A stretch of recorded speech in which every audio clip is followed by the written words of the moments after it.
If you've been watching my videos, you know that we've talked a lot about the pros of living here in Vancouver, Washington. But in this video, I want to address both sides of the coin, right? So we're going to talk about the pros and the cons of living in Vancouver, Washington. Are you ready to join me? Let's go.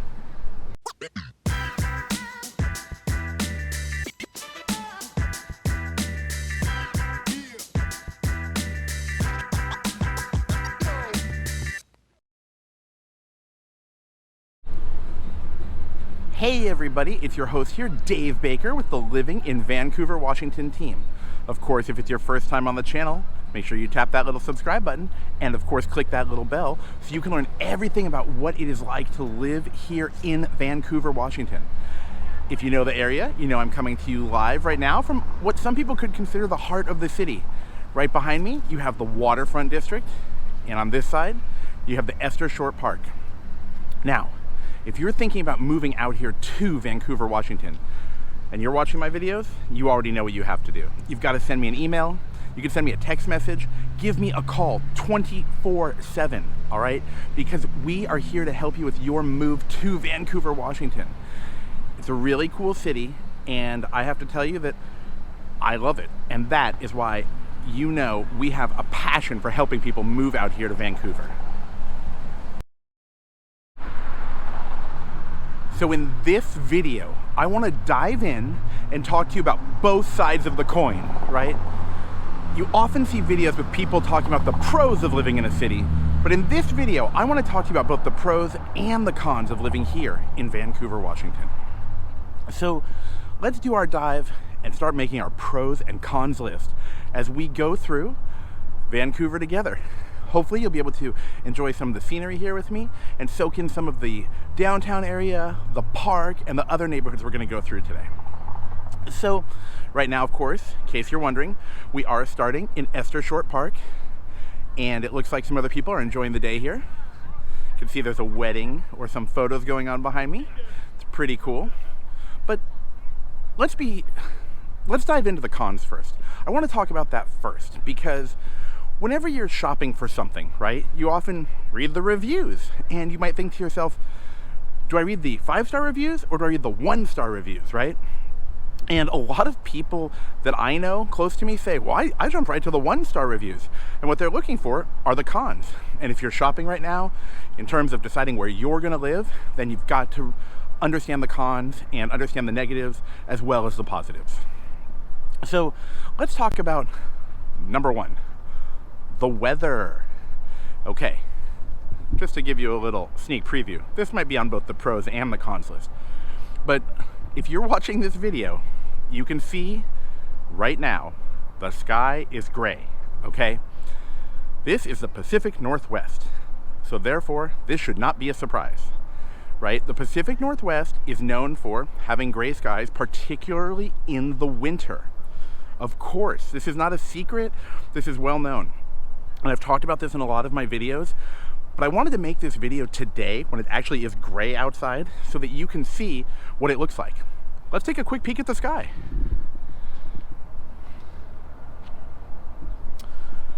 There it is. So what's really interesting to me about seeing a gray sky, by the way, is that you know the sun is there, right? So it's not freezing cold. I mean, I'm wearing a light sweater. But one thing I've learned from being up here for so long now is that you're gonna need a variety of jackets, okay? I have my light sweaters, and then I have a down jacket too. I actually have a few of them. And I like sweater weather. I think it's enjoyable. I particularly like this weather when I can wear this type of gear and not be freezing cold. So that's one thing to understand. Just because the sky is gray, that does not mean it's freezing cold. So I want you to know that. That's something that I think it's important that we talk about. When you talk about the weather, it can get very cold, okay? It's not a secret, okay? It can get in the 30s. I'm sure there are days when it's been colder, but I just didn't go outside, right? But what I find here and in Oregon, the Pacific Northwest, the cold does not stop people from living. And that is what I like. Now, I've traveled to quite a few different places that are very cold, okay? I've been to Montreal, been to Quebec City, you know, both in Quebec, Canada, or Quebec, if you want to use the correct pronunciation. And that is what I call cold. Okay, at one point I think the temperature was almost negative. That was cold. That was discouraging me from going outside. But here, I don't feel that way. And I can really appreciate that because it's cold, but I can still enjoy my day. So if you're thinking of moving here from somewhere that's always sunny, and you know who you are if you're watching this video, if you're thinking of moving here from Southern California, even thinking of moving here from Florida, it's not gonna be the same. But there is a positive side to that. And I'm gonna talk about that when I get to the pros list, okay? Let's talk about item number 2 on the list, on the con side, okay? And that is the traffic if you have to drive to Portland, Oregon. Now, if you are new to learning about Vancouver and you haven't been studying your map, you might not realize you're only about 8 or 10 miles outside of Portland, Oregon. And I do know that there are people who are watching this that are going to work in Oregon, but they want to live here in Vancouver, Washington. So here's the deal with the traffic. The traffic is nothing like what you experience in California. So if that's where you're coming from. And if you're actually coming from, Texas or other places that have some pretty famous traffic, or Atlanta, Georgia, well, I think you'll be in for a surprise. It's not the end of the world. But I want to tell you that during rush hour, in my own personal experience, okay, not just looking at the internet, I have had to drive for 45 minutes to get from Portland to Vancouver. And that is on the commute home. I want to remind you of that. Wow, this gray is really hitting us in the video right now, isn't it? Okay. So the commute is if you're driving from Vancouver to go to work in Portland and then commuting home. But the other way around, it doesn't apply so much. Because when I did the drive, I've actually done it many times, mostly to meet people after work or whatnot. What happens is that it's a one-way traffic situation. And that's because obviously so many people want to live in Vancouver now. And that's why you're watching this video, right? I mean, I know why. That's why I'm talking so much about this stuff. And that is why there's traffic. So traffic to me is generally just a con. I can't see anything good about traffic except letting you know that it's a place people want to live, right? I have this one friend, he'll say things to me like, why are the prices going up? Or why are there more cars? Because people want to live in these places. That's the reason, right? That's why there's so much. Now, hold on, let's be fair. Sometimes it's an infrastructure issue where there aren't enough roads or things like that. But this traffic is on a well-established freeway. This isn't some new road, right? You have 2 ways to commute from Oregon to Washington. That's the 5 freeway, of course, and of course 205, which is going to be further east. So it really depends where you live. Okay. So we've covered the 2 things that I think have been addressed more than enough when you're thinking about where you're going to move. So I want to jump into item number 3 on the list. Number 3 is that if you want to live close to the downtown and you want to live close to what I call the entertainment area, meaning where you've got a lot of restaurants, where you've got cafes and things like that, there are not a lot of newer homes in the area. To be fair, a lot of the homes in the area are in well-established neighborhoods, okay? They are not new developments. Now, from time to time, you will see homes that have been, knocked down and rebuilt, and there's some of that, but they're not huge new developments. So hypothetically, if you wanted to live in walking distance of the downtown, which for me, I like that. I think that's great. You might not have the opportunity to find the home you want if you're concerned about buying a newer home. There are homes that are much older. I'm talking homes that could be almost 100 years old to 50 years old. There's a big variety, but you have to keep that in mind. Now, I know that's not a priority for everybody because there are a lot of people who want to buy a home they can fix up, they can remodel, they can customize, and historically, I've heard a lot of people tell me that, they feel they're going to get a better value when they buy an older home that needs to be fixed up. So I understand. So I guess that's a con for some people, but not for everybody. And that's okay. That's why I'm making this video, because I just want to bring up the issues. It's a thing that I think about. So since we're talking about these developments, let's jump into number 4. What is the deal with the pricing? The the price of the homes in Vancouver has gone up, okay? The price of homes nationwide has gone up in a lot of locations. And as people leave cities, right, like maybe they're leaving Portland, they want to move up to Vancouver, that drives more people here. Get it? It drives more people here. That's why there's traffic. No, just kidding. So it drives more people to want to live in these places.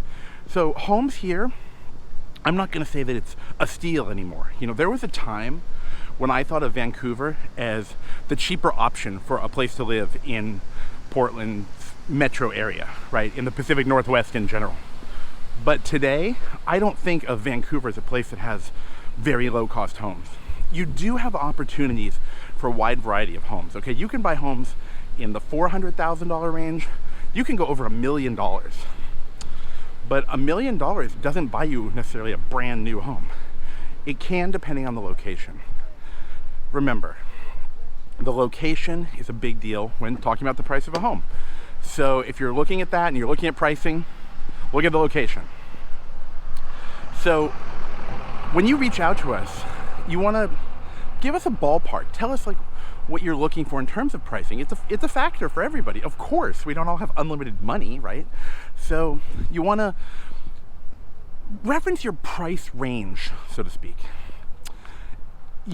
You might be thinking, well, you can afford 400 or 500 or 600 or 700, but most people actually have a range. That's what I feel. Just when I just talk to people generally, they'll throw out a range. But also, of course, make sure to mention what you're looking for, right? Because, for example, if you're looking for a condo, that might be a better opportunity to get a better deal, or if you're looking for a townhouse type of structure.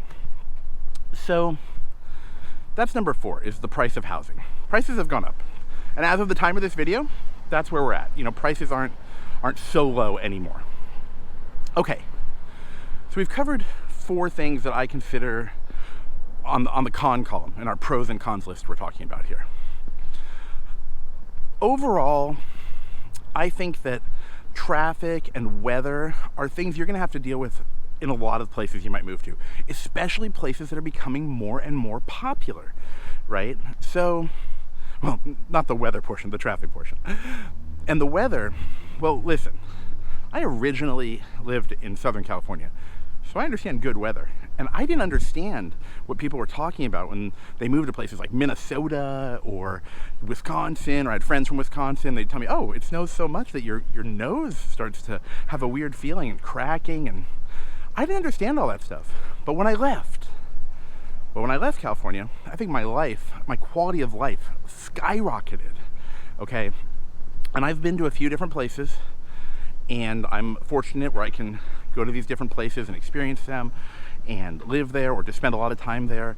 And I can tell you that the weather is not perfect anywhere but a few different places. And in fact, those of you who are watching from places that have really good weather, you might notice your weather is changing too. You might see more humidity and things like that. So it's something to not, that I don't let sway me so much anymore. I did in the past. But now, let's talk about some of the pros. I want to dive in, once again, to the pro column, okay? So let's talk about number 1 in the pros column. Ready? Number 1 is community events, like the one going on behind me right now.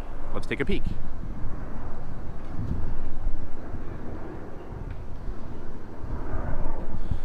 That's the Vancouver Farmers Market, okay?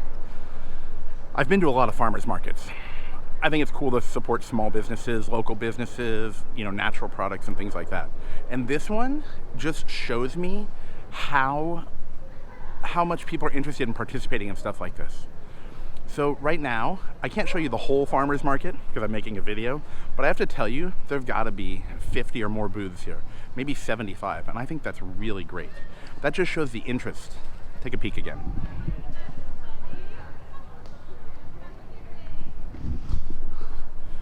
There are a lot of cool things that come here, and there are other community events going on. I personally watch for community events, right? I'm always looking for things that I can do locally, things that are, you know, free to participate in, things that are good for both adults and families. Now, a farmer's market is like a weekend event. It's fairly common. This one is seasonal, Interestingly, though, I just want you to know, this is a holiday seasonal one. So it takes place when the weather is a little bit colder. So I think it's easier to walk around because you don't get so hot, you know? I think it's a nice touch. But I think it's really fun to live in a place that has something going on, so to speak. And community events are one way to see how much interest there is from the people in the neighborhood to do something locally and to participate and to enjoy the city they live in, right? Think about this. If there are a lot of community events, that can tell you that people are passionate about where they live, right? And that is something I see here, and I think that's great. Okay, let's talk about another one on the list. Number 2, this is a self-sufficient city for the residents. Here's what I mean. I have tried being in a really small town. Okay, Vancouver is not a tiny town. It is not a small town. Everything you need is in Vancouver, Washington. And this is something that I really, really appreciate when looking for a place to live. What I mean is, you don't have to drive to the closest major city. In this case, of course, is Portland, Oregon. You don't have to go over the bridge. You don't have to drive down there if you need something. And we can be talking about a lot of different things, right? So I'm talking about everything from the smallest service you might need, right, to, you know, the dentist, the dry cleaner, maybe you need to go to a lawyer, a doctor, maybe you need to go to a chiropractor, you want to go out to eat, right? You need to go to a tax preparer. All these things are in the city. If you want to get your car repaired, or if you need to get your car repaired, I don't know if you want to, all these different things are here in the city. There's a lot of stuff here. There are a lot of businesses here. And like I said, I tried the really small town thing for a very short time, and I spent consistent time in a small town to see what it feels like. And I really appreciate Vancouver and everything that's going on here, because you have a lot of stuff going on. Also, I see new businesses popping up, which I really like. I like to be in a place where you see some growth and new things going on. So that's going to be right here on the pros list, that you can do everything you need right in the city. Okay, number 3, we have to touch on this. You always have to touch on this on a pros list when you're talking about Washington State. There's no income tax. There's no state income tax here. I don't know how much more I need to say. There's no state income tax here. If you're moving from a place where you pay state income tax and you move to Washington, and assuming you live and work in Washington and you qualify for whatever the rules may be, then you save that money. If you're moving from Idaho, if you're moving from California, if you're moving from the Midwest, wherever you're moving from, you're moving to a state where you don't have regular state income tax. So you could be saving 4%, 7%. If you're moving from some states, you could be saving like 14%. I mean, it's significant for a lot of people. Now, if you're thinking about Oregon, by the way, just a reminder, because this comes up in conversation. Oregon has no sales tax, but they have income tax. So remember not to mix those two things up when you're thinking about the different tax situations. We don't need to dive too much more into that. It's going to have a positive effect on most people, right? I mean, you save money, so it's a nice touch. Okay, so we've talked about that. Let's jump into number 4 on the pros list. And for me, this is something that it really depends on, again, what you're doing, what you're interested in, and what your life situation is. But for me, it's that I like that there is a downtown here, and there is the new waterfront district. Okay. First, as a quick reminder, the downtown and the waterfront are not the same place. The downtown is where I am right now, and where I've been on the outskirts of as we walk through and talk in this video. The waterfront is, you guessed it, on the water, on the Columbia River. The downtown obviously had a rough time, business-wise when things were closed, but let's just take a look behind me. New development, okay? They're building here. The downtown, for me, is something I love. I love that I can come down here, I can meet up with people, I can grab dinner, I can walk around, I can have some fun.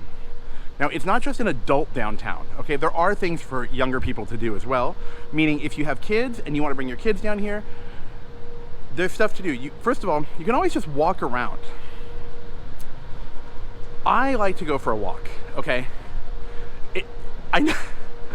You might be laughing because you might think, well, I walk too. I'm like, yeah, but I actually like to make my activity going somewhere and going for a walk, right? That's why I like to go hiking, because I like to go for walks in nature, I guess you could say. But what I like about here is there's stuff to look at, stuff to see, and there's energy. Something that comes with a downtown is energy. And I don't mean the energy you hear behind me from some kind of machine. I'm talking about just human energy that gets generated when you have people out. So remember how I said I've been spending some time in a smaller town, in a real suburban residential neighborhood? Well, how far was I? I was about 16 miles from the closest city.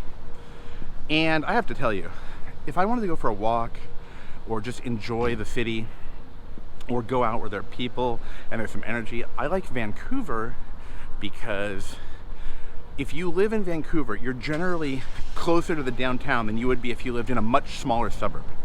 Now, to be fair, there are main street areas in some of the surrounding cities. You've got Washougal, it's got its own main street, Washougal, Washington. You've got Camas, Washington, which I talk about quite a bit. Those are close, they're just off 14, meaning highway or freeway 14. They have their own main streets, but they're not as big as this.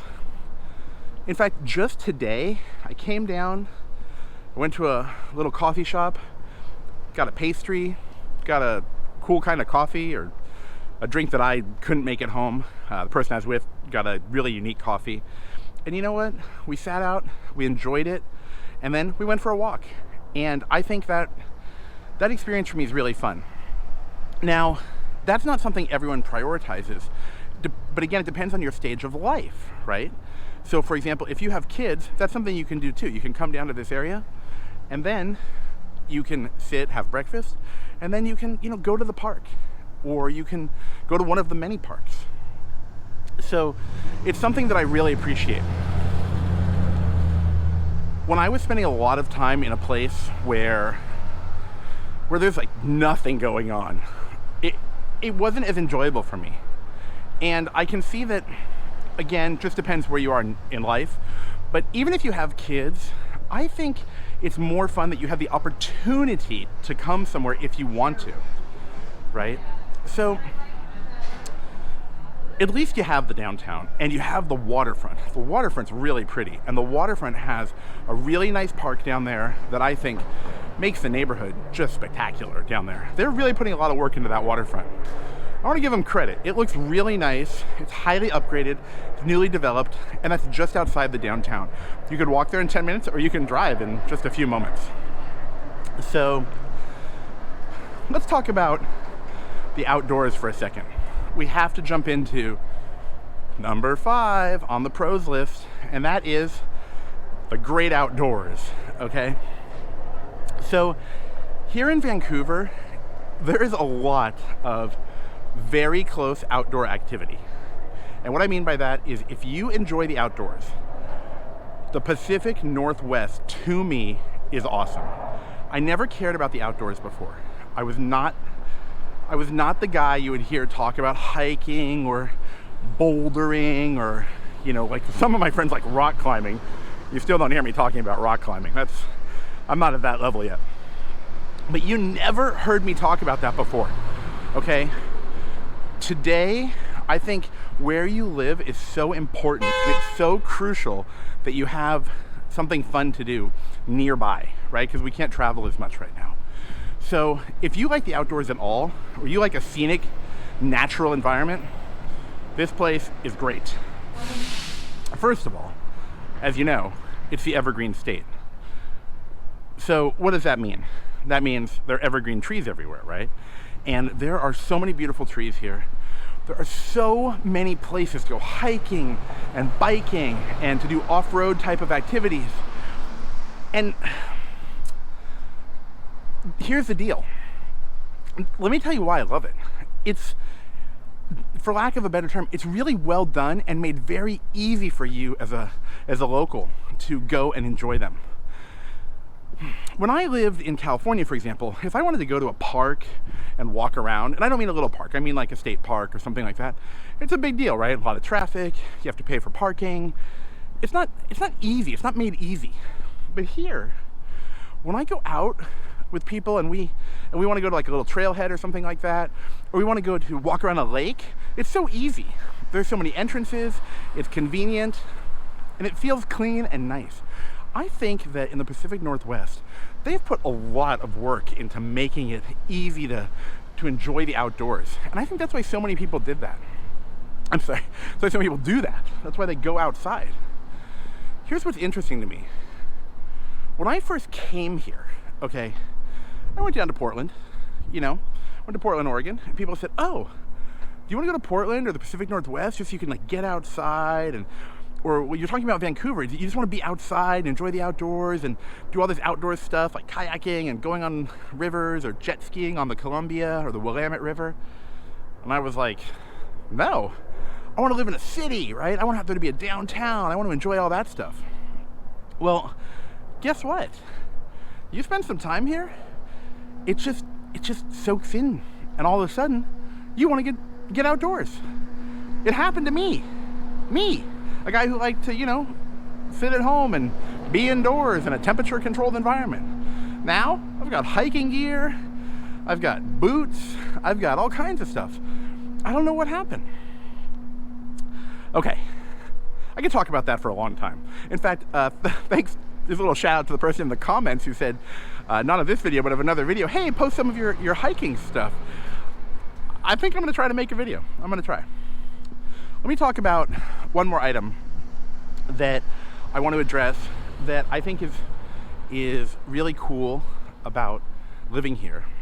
And again, everything really depends on where you're at in life, what you enjoy doing, what your hobbies are, what your situation is. If you're young and single, that's one lifestyle. You've got the young couple lifestyle. You've got the family with new kids lifestyle, right? You have a lot of different lifestyles. And to me, that directly correlates with how much free time you have. But let's jump into item number 6. And that's going to be proximity to the coast. Okay. It's pretty cool, let me tell you. So now, with everything going on in the world and, how things are today and such, I find that I want to be somewhere where I can drive places and enjoy them. So the Oregon coast and the Washington coast are quite convenient. I have to tell you, you have so many cities that you can visit. On the Washington side, of course, you've got Long Beach, right? You've got all the things all the way up the coast when you're heading down 14. On the Oregon side, which again is just over the river, you have Astoria, you have Cannon Beach, right? You have Newport, you have the Netards, you have Manzanita. You have so many places on the Oregon side that are so cool to go visit. And I think that having that proximity to the coast is awesome. Now, I'm not saying you have to go down there to go surfing, although if surfing is something that interests you, there is obviously surfing. I have friends who have a passion for surfing, and they go down and they go surfing all the time. There's some different beaches, and if you want to know about those, just drop a comment below and let me know if you want to know where the surfing is. I am not a surfer. I do like to boogie board. It's fun, especially when you have fins. If you've never tried it, I think it's really fun. That's just me. But the proximity to the coast is great. Here's why. You can take a little weekend vacation. You can take a day trip. There are festivals on the coast. There's all kinds of stuff that goes on the coast. And I'm going to talk about that a little more in my location video, because I think location is pretty important. And I don't just mean location of where, like literally where you live in the city, but literally the city's location. What does it matter? To me now it matters more than ever. And I think that if you have been spending a lot of time at home, it might matter to you too. So we're going to follow up on that in another video. And I'm going to talk more about that. I think it's a big deal. I think it's worth the whole video. So I hope you've enjoyed learning about the pros and the cons of the city. Now, right now, we have walked all the way from Esther Short Park almost to Uptown, right?